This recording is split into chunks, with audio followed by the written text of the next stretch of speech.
Naging emosyonal ang aktor at direktor na si Coco Martin sa ginanap na final party ng hit teleseryeng FPJ's Batang Quiapo.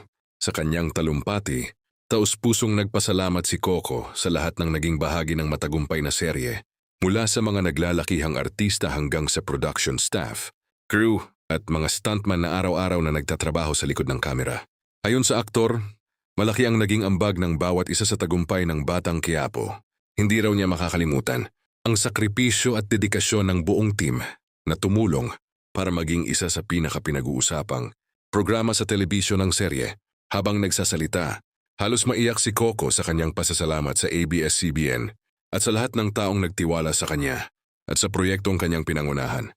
Bukod dito, espesyal din niyang binanggit at pinasalamatan ang kanyang mahal na si Julia Montes na isa sa mga taong malapit sa kanyang puso at patuloy na sumusuporta sa kanya. Dahil sa emosyonal na pahayag ni Coco, marami rin sa mga dumalo sa finale party ang naantig, lalo na't kitang-kita ang kanyang taus-pusong pasasalamat sa lahat ng bumuo at sumuporta sa tagumpay ng Batang Quiapo.